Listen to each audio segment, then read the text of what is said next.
Hello दोस्तों, welcome back to your channel. आज हम अपनी unit 5 which is breach of contracts and its remedies के साथ स्टार्ट करेंगे।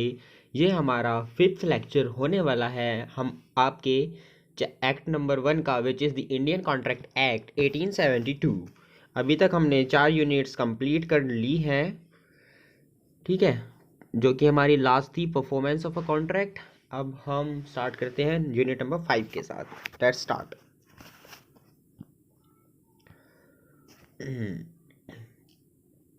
अभी तो देखो, हमने इतना तो देखा हुआ ही है कि एक एक्चुअल ब्रीच हो सकती है और एंटीसिपेटरी ब्रीच हो सकती है। हमने परफॉर्मेंस ऑफ कॉन्ट्रैक्ट के अंदर पढ़ा था, अगर आपने वो वीडियो देखी हो तो। ठीक है, पहले हम स्टार्ट करेंगे एंटीसिपेटरी ब्रीच के साथ। एंटीसिपेटरी ब्रीच क्या होती है आपकी? An anticipatory breach of contract is a breach of contract. ऐसी ब्रीच ऑफ कॉन्ट्रैक्ट होती है, ब्रीच बोले तो कॉन्ट्रैक्ट को तोड़ देना, occur before the time fixed for the performance. मतलब जो आपने टाइम फिक्स करा था ना परफॉर्मेंस के लिए, मतलब आपने कोई डेट दी थी, उस डेट से पहले ही आप कॉन्ट्रैक्ट को तोड़ देते हो, वो आपकी कहलाती है anticipatory breach of contract. When promisor refuse, जब आपका प्रोमिसर रिफ्यूज मतलब मना कर देता है all together to perform his promise, अपना प्रॉमिस परफॉर्म करने के लिए, एंड सिग्निफाइज हिज अनविलिंगनेस, और बता देता है अपनी अनविलिंगनेस, मतलब वो नहीं करना चाहता है, even before the time, time से पहले परफॉर्मेंस के। ठीक है, this is called anticipatory breach. तो हम इसे एंटीसिपेटरी ब्रीच कहते हैं। मतलब सिंपल वर्ड्स में क्या है कि जो हमारा परफॉर्मेंस का टाइम था, जो हमारी परफॉर्मेंस की डेट थी, उसी से पहले हमारा जो प्रोमिसर है वो बता दे रहा है, हमें सिग्निफाई कर दे रहा है कि मैं ये कॉन्ट्रैक्ट को नहीं करना चाहता हूँ complete, then it is called as anticipatory breach of contract. Anticipatory breach of contract आपकी दो वेज में हो सकती है, एक एक्सप्रेसली और एक इम्प्लाइड। मतलब आप उसका कंडक्ट देख के ही समझ जाओ कि ये बंदा नहीं करेगा।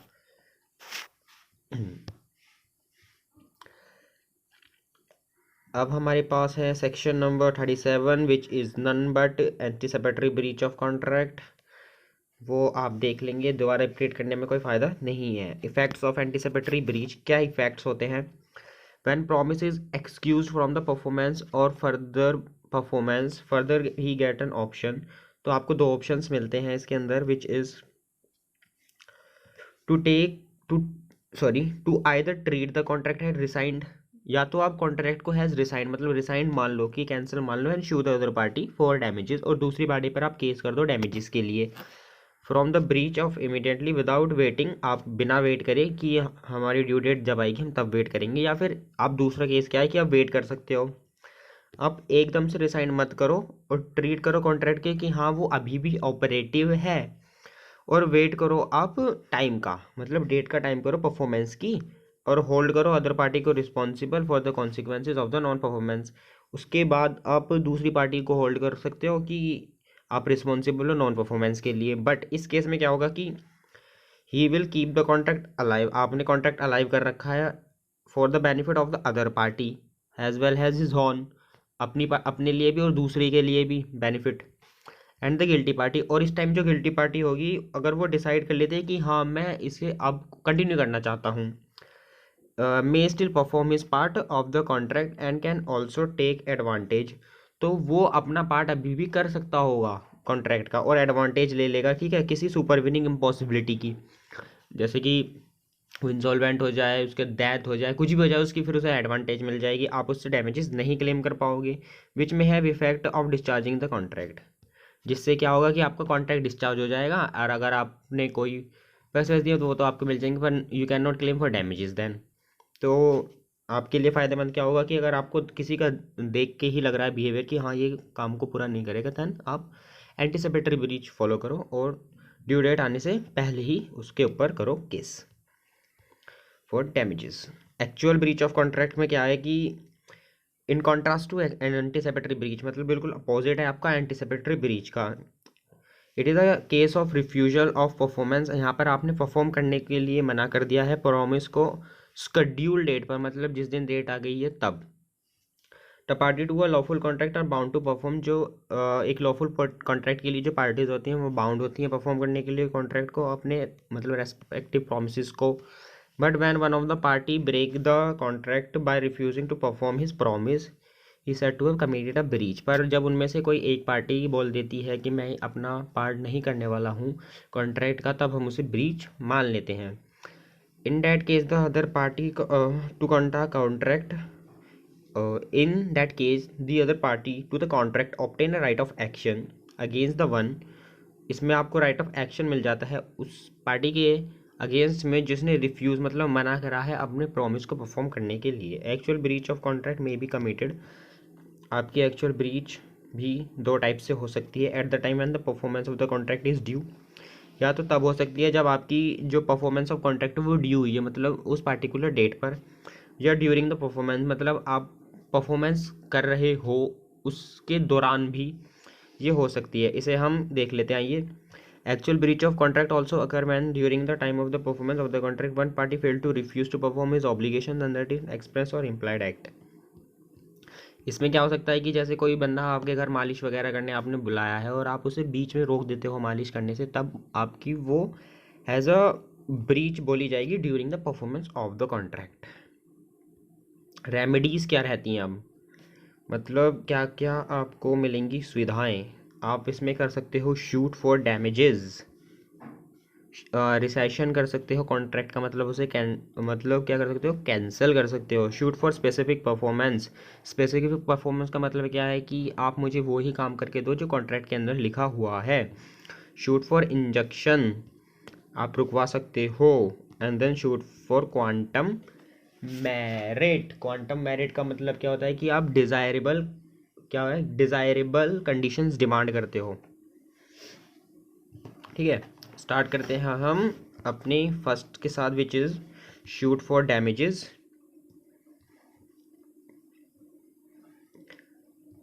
कंपनसेशन फॉर लॉस और damages caused by breach of contract, ये हमें दिया है सेक्शन नंबर 73 के अंदर।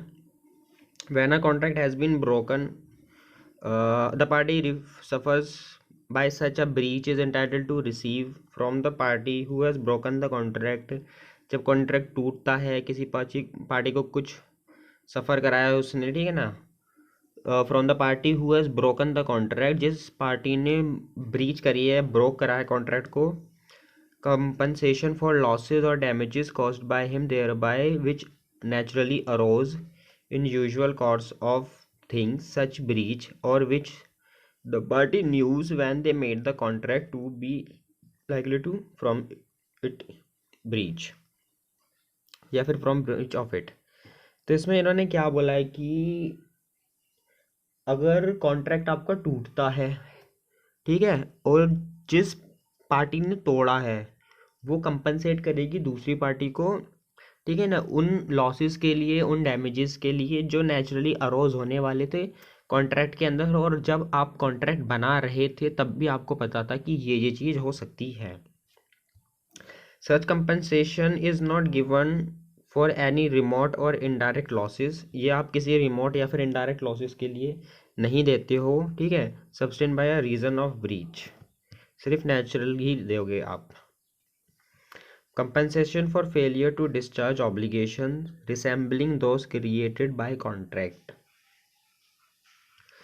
When a obligation resembling those created by contract, जब कोई ऐसा कर्तव्य हो जो रिसेंबल करता हो created by contract has been incurred and has not been discharge, हो गया है और उसे आप वापस नहीं ले सकते हो। Any person injured by the failure of discharge, कोई भी बंदा जो कि क्या हुआ इंजर्ड हुआ है उस डिस्चार्ज के फेलियर की वजह से, is entitle to receive the same compensation from the party in default.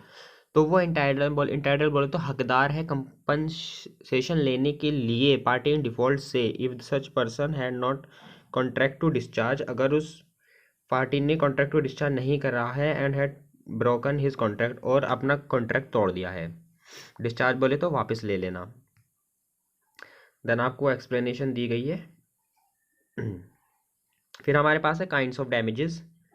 Kinds of damages के अंदर हमारे पास है जर्नल और ordinary, then special, vindictive and exemplary, nominal, damages for deterioration caused by delay और प्रीफिक्स डैमेजेस। इन्हें हम एक एक करके देखेंगे। ऑर्डिनरी डैमेजेस के साथ हम चलते हैं, which is when a contract has been broken, जब कॉन्ट्रैक्ट तोड़ा जाता है, पार्टी कुछ ब्रीचेस सफ़र करती है, ठीक है, वो रिसीव कर सकती है कंपनसेशन। पार्टी इन डिफ़ॉल्ट से कोई भी लॉस या फिर डैमेज अगर कॉज्ड हुए हैं उसे, जो कि नेचुरली अरोज होने ही वाले थे यूजुअल कोर्स ऑफ थिंग्स में, ठीक है, ये सेम है बिल्कुल ऊपर ही वाले की तरह। सच कंपनसेशन इज नॉट गिवन, ऐसी कंपनसेशन आपको रिमोट या फिर इनडायरेक्ट लॉसेस के लिए नहीं दी जाती है।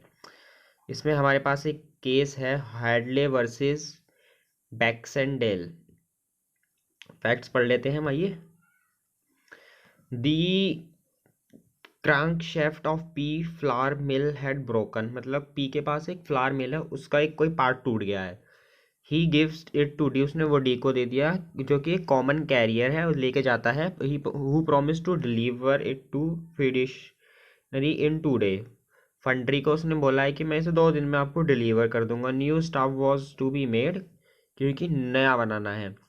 The mill stop working, mill क्या है, बंद हो जाती है। The delay delivery of the crankshaft, the mill remained idle for another 5 days. P received the repaired crankshaft 7 days later than he would have otherwise received. Consequently, P sued the D for the damages, not only for the delay and has the broken part, but also for the loss of profit suffered by the mill not having been worked. The count has been P was entitled to only ordinary damages and D was not liable for the loss of the profit. In ordinary information given to the B and D was not article to be carried was the broken shaft as a mill. It was not known to them and the delay would be result in, ठीक है। तो इसमें क्या बोला था कि P के पास एक मिल है, उसका कुछ पार्ट टूट गया, आपने वो डी को दिया है। डी भाई साहब ने बोला है कि मैं 2 दिन बाद आपको दे दूंगा, पर उनको हुई है देर, उन्होंने दिया 7 दिन बाद। तो हमारे पी भाई साहब डी भाई साहब के ऊपर कर देते हैं केस और उनसे बोलते हैं कि आपने जो डिले करा उसके लिए तो आप मुझे पैसे दोगे ही दोगे, पर जो मुझे लॉसेज हुए ना इन 5 दिन के, आप उसके पैसे भी मुझे दोगे। पर डी भाई साहब को तो ये पता नहीं था ना, उनसे ये बताया गया था कि आप ये सब भी करने वाले हो। तो फिर कोर्ट बोलती है कि वो आपको प्रॉफिट के लिए कंपनसेट नहीं करेंगे, क्योंकि ऐसा उनको नहीं पता था, वो आपको सिर्फ डिले के पैसे देंगे। देन हमारे पास है special damages. Where a party to a contract receive करती है notice for of special circumstances affecting the contract, ऐसे स्पेशल सर्कमस्टेंसेस के लिए जो अफेक्ट कर रहे हैं कॉन्ट्रैक्ट को, he will be liable not only for damages, तब वहाँ पर वो पार्टी लाइबल नहीं है सिर्फ डैमेजेस के लिए जो कि अराइज हो रहे हैं naturally and direct from the breach या फिर डायरेक्ट ब्रीच से, but also for the special damages. उस टाइम पर आपकी जो पार्टी है ना, वो पार्टी इन डिफॉल्ट से स्पेशल डैमेजेस भी क्लेम कर सकती है। नाउ हमारे पास है third point which is vindictive और एक्सलेम्पलरी डैमेजेस। ये आपको 2 ही केसेस में दिए जाते हैं, हम वो 2 केसेस देख लेते हैं। Breach of promise of marry, it cause injury of his और फीलिंग, अगर आप ने किसी से प्रॉमिस किया था कि मैं आपके साथ शादी करने वाला हूँ और आप शादी नहीं करते हो, तब वो आपसे विंडिक्टिव डैमेजेस मांग सकते हैं, क्योंकि वहाँ पर आपने उन्हें उनकी फीलिंग्स को ठेस पहुँचाई है, ठीक है। A wrongful dishonour of by a banker of his customer check because in case of an injury due to the wrongful dishonor of the drawer check is heavily caused loss of the credit reputation to him। अगर किसी banker ने अपने customer का जो check है वो dishonour कर दिया है गलती से, तब वो एग्जेम्पलरी डैमेजेस मांग सकता है, क्योंकि उस केस में आप उसे वैसे तो कोई फाइनेंशियल लॉस नहीं हुआ है, पर उसे उसकी रेपुटेशन का लॉस हुआ है। A businessman who has the credit has suffered get exemplary damages, exemplary damages वो मांग सकते हैं even he have sustained no precautionary losses, मतलब कोई फाइनेंशियल लॉस उसे ना भी हुआ हो। But a non trader can not get heavy damages, पर अगर कोई नॉन ट्रेडर मतलब कोई बिजनेसमैन नहीं है, तब वो हैवी डैमेजेस क्लेम नहीं कर सकते हैं। ये हमारा एक केस लॉ के अंदर दिया गया है which is Gibbons versus West minister bank, आप इसे देखेंगे लास्ट में। देन हमारे पास फोर्थ पॉइंट है which is nominal damages. Nominal damages आपके ऐसे से ही होते हैं, बस दिखाने के लिए होते हैं। Nominal damages are awarded when the plaintiff has proved that there has been a breach of contract, जब मतलब plaintiff ने प्रूव कर दिया कि यहाँ पे breach of contract है, but he has not in fact suffered any real damage, पर उसे कोई real damage हुआ ही नहीं है. It was awarded just to establish the right of degree. तो उसे अवार्ड दे दिया जाता है, मतलब कुछ डैमेजेस दे दिए जाते हैं, कुछ अवार्ड्स दे दिए जाते हैं just to maintain the degree for the breach of contract, कि आप आगे चल के ब्रीच ऑफ कॉन्ट्रैक्ट ना करो. The amount may be in rupees of even 10 पैसे, या तो वो इक्वल अमाउंट का हो सकता है या फिर 1 रुपये पर 10 पैसे हो सकता है. मतलब 1 रुपये का आपको लॉस हुआ है तो उसे आप 10 पैसे उसे दे सकते हो. देन हमारे पास है damages for deterioration caused by delay. In case of deterioration caused to good by delay, अगर कोई डिटोरेशन हो जाता है मतलब कोई नुकसान पहुंच जाता है गुड्स को डिले के द्वारा, damages can be recovered from the carrier. तब आप डैमेजेस क्या कर सकते हैं, रिकवर कर सकते हैं कैरियर से, इवन विदाउट नोटिस, बिना नोटिस के भी. The word deterioration not only implies physical damages, जो वर्ड आपका डिटोरेशन उसमें आपके सिर्फ फिजिकल डैमेजेस नहीं आएंगे, पर इसमें आपके कोई loss of special opportunity for sale भी आएगा. ठीक है, चलो. जैसे कि आपने एप्पल्स मंगाए और नेक्स्ट डे जो प्राइस था एप्पल्स का वो तो था आपका 100 रुपये, पर लेट आने की वजह से आपके कुछ तो एप्पल उसमें से ख़राब भी हो गए हैं और जो प्राइस आपका वो भी गिर कर आ चुका है 80 रुपये. दैन आप उससे वो 20 रुपये भी रिकवर कर सकते हो. देन हमारे पास 6 पॉइंट है prefix damages, which is the last point. Sometime party to a contract stipulate at the time of contract at the time of its formation that on a breach of a contract by any of them a certain amount will be payable as damages. कभी कभी क्या होता है कि आप जब contract बना ही रहे होते हो ना, तभी आप फिक्स कर लेते हो कि अगर कोई भी पार्टी कॉन्ट्रैक्ट को तोड़ती है, मतलब ब्रीच होती है कॉन्ट्रैक्ट की, तो आप इतना अमाउंट पे करोगे. It may amount to either liquidity damages, या तो ये लिक्विडिटी डैमेजेस होते हैं मतलब एक रीजनेबल एस्टिमेट, या फिर हो सकती है पेनल्टी. ठीक है, सेक्शन 74 जो है आपका वो बताता है if a sum is named has a contract in a contract has the amount to be paid in case of breach, the agreed party is entitled to receive from the party has failed a reasonable compensation not exceeding the amount so named. अगर कोई breach of contract हो जाती है तब सिर्फ आप उतना ही claim कर सकते हो जितना आपको लॉस हुआ है.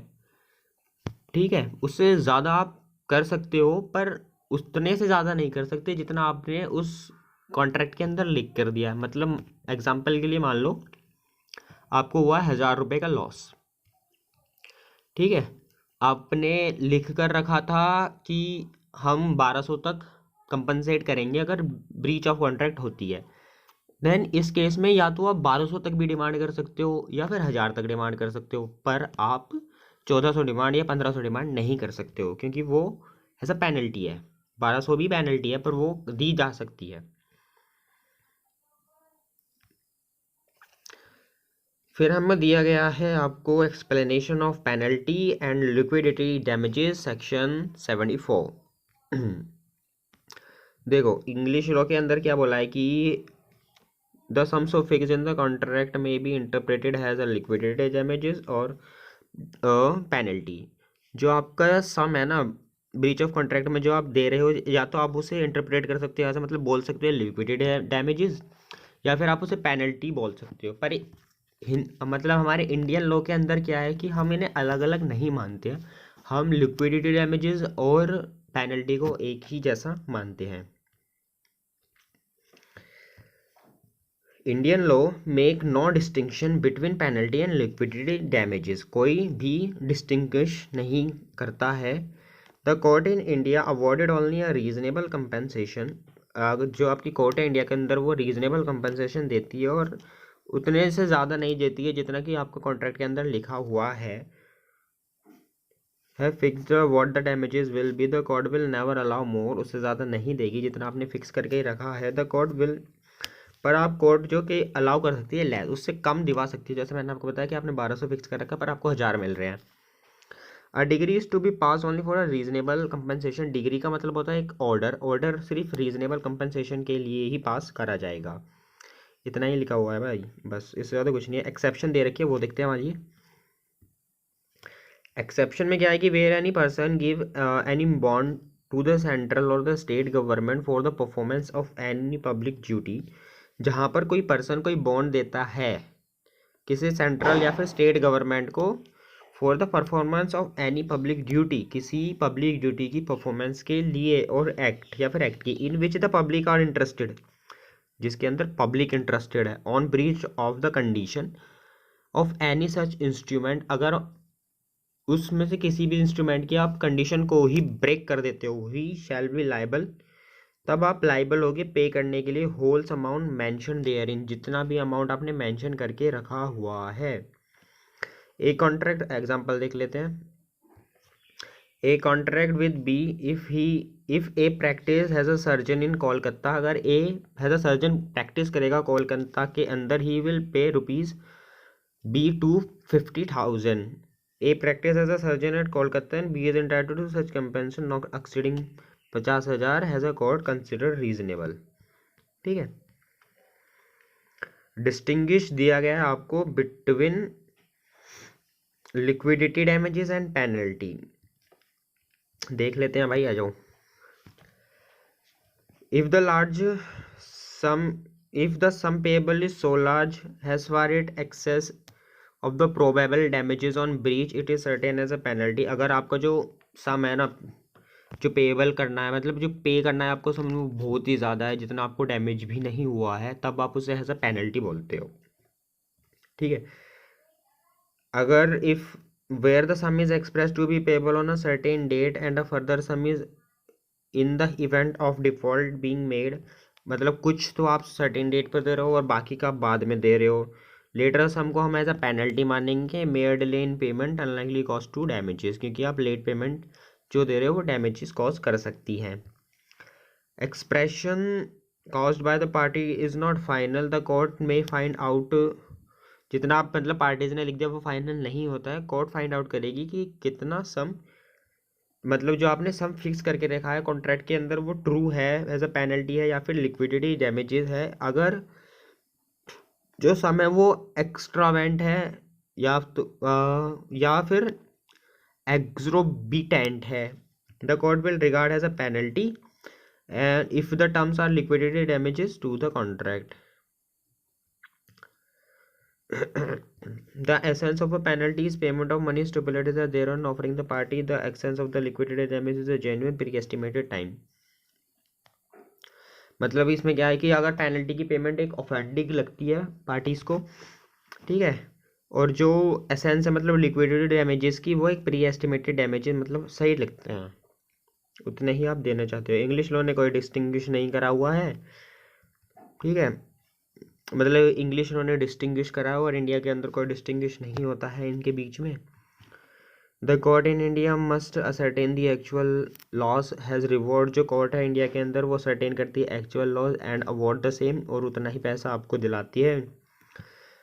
एक्सीड अमाउंट आपको वो नहीं दिलाती है। The court will not bother नहीं करती है about the distinguish no award reasonable compensation extending the sum. कुछ नहीं भाई, छोड़ो, इतना ही होता है। बस इतना ध्यान रखो कि जो आपके रीजनेबल कंपनसेशन है वो लिक्विडिटी डैमेजेस है, और जो उससे ऊपर की है वो पेनल्टी है। इंडिया के अंदर लिक्विडिटी और पेनल्टी में कोई डिफरेंस नहीं देखा जाता है, सिर्फ आपको रीजनेबल कंपनसेशन ही मिल पाती है इंडिया के अंदर। ओके चलो, पर जिस चीज़ के अंदर पब्लिक इंटरेस्टेड है वहाँ पर आपको पूरा का पूरा अमाउंट देना पड़ सकता है जितना मेंशन था, मतलब आपको पेनल्टी भी लग सकती है। Beside claiming damages as a remedy for the breach of a contract, the following remedies are also available। ये भी कुछ रेमेडीज हैं जो अवेलेबल हैं आपको। रिसेशन ऑफ कॉन्ट्रैक्ट, अगर आप कॉन्ट्रैक्ट को कैंसिल करते हो, when a contract is broken by one party the other party में treat the contract has resigned, तो दूसरी पार्टी उस कॉन्ट्रैक्ट को एज रिसाइंड ट्राइट कर सकती है, मतलब कैंसिल की तरह ट्रीट कर सकती है। In such a case he is absolved of his obligation, वो अपने कर्तव्य से फ्री हो जाएगी under the contract and is entitled to compensation, वो एंटाइटल रहेगी कंपनसेशन लेने के लिए अगर उसे कोई लॉस हुए हैं तो, या डैमेजेस हुए हैं तो। क्वांटम मेरिट हम देख लेते हैं, ये where one person has render services मतलब किसी बंदे ने कुछ सर्विसेज दी हैं to another in circumstances which indicate and understanding between them that it is not paid for although no particular remuneration has been fixed. कोई ना तो वो पेड थी ना कोई रिनम्बरेशन वहाँ पे फिक्स्ड हुई है। The law will infer a promise to pay. तो जो आपका लॉ है ना वो बोलता है कि आप पे करो, उससे थोड़ा क्वांटम मेरिट जिसे हम बोलते हैं quantum merit has much has the party doing the services. जितना पार्टी सर्विस दे रही है जितना वो डिजर्व करती है उतना आप उसे पे करो। It cover a case where the party injured by the breach at a time of breach done by the party not to work he is bound to do under the contract and seek to compensate for the values of the void done। मतलब उसे उतना पैसा दो जितना उसने काम करा है और जितना रीजनेबल है। For the application of the doctrine two condition must be fulfilled. यहाँ पर 2 कंडीशन है। It is only available if the original contract has been discharge. अगर ओरिजिनल कॉन्ट्रैक्ट आपका डिस्चार्ज हो चुका है। The claim must brought by a party not in default. जो claim है वो वही पार्टी मांग सकती है जो डिफ़ॉल्ट में नहीं है।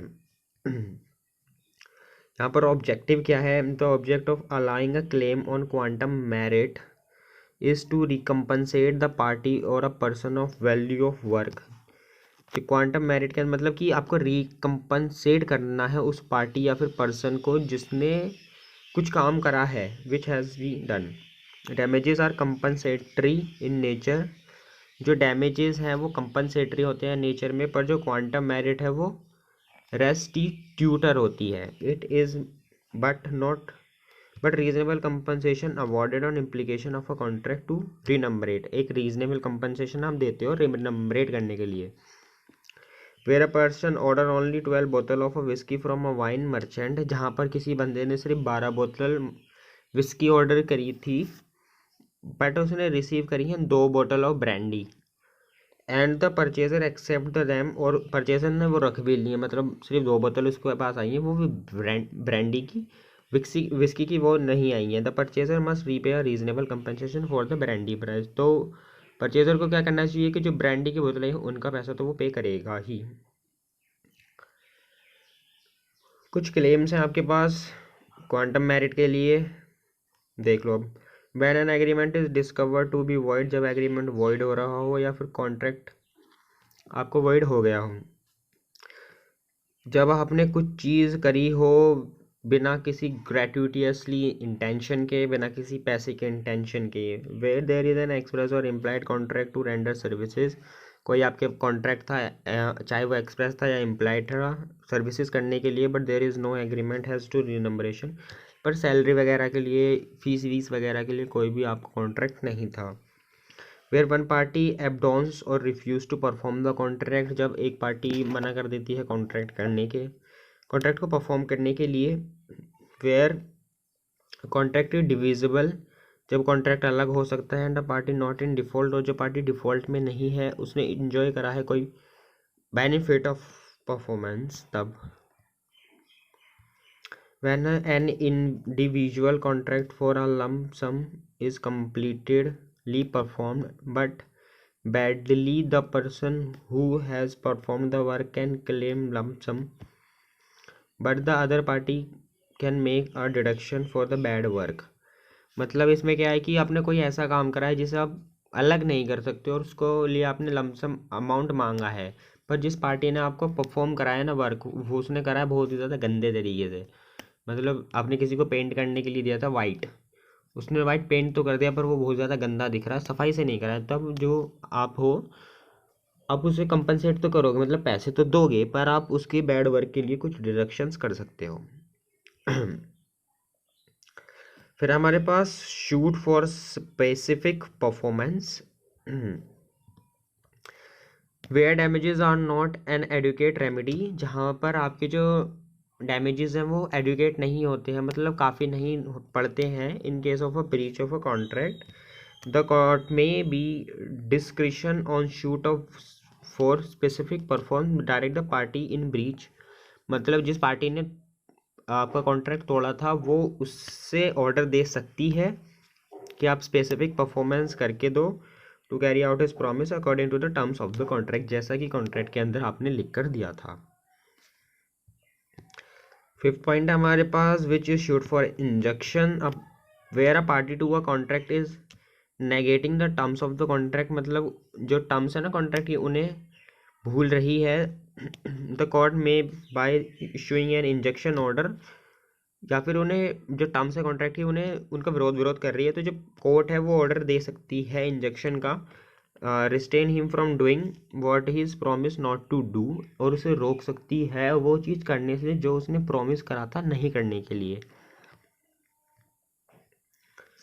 देन हमारे पास है party rightfully rescinding contract entitle to compensation. अगर कोई पार्टी राइटफुली रिसाइन कर रही है कॉन्ट्रैक्ट को तो वो इंटाइटल्ड रहती है कंपनसेशन के लिए, हमें दिया गया सेक्शन नंबर 75 के अंदर। Where a person who rightly resign the contract, मतलब सही तरीके से उसने रिसाइन करा है कॉन्ट्रैक्ट को, वो इंटाइटल रहेगा कंपनसेशन के लिए अगर उसे कोई लॉस हुआ है, which he sustain from non fulfilment of the contract, जो कि उसे हुआ है नॉन फुलफिलमेंट ऑफ कॉन्ट्रैक्ट की वजह से, कॉन्ट्रैक्ट पूरा ना होने की वजह से। देन हमने क्या कर लिया है ख़त्म अपने इस यूनिट को, जो कि बहुत ज़्यादा छोटा सा था। देन नेक्स्ट हमारी वीडियो होने वाली है कंटीजेंट कॉन्ट्रैक्ट और क्वासी कॉन्ट्रैक्ट के ऊपर, जो कि आपकी लास्ट यूनिट होगी इस चैप्टर की। फिर हम इस चैप्टर के साथ ख़त्म कर लेंगे।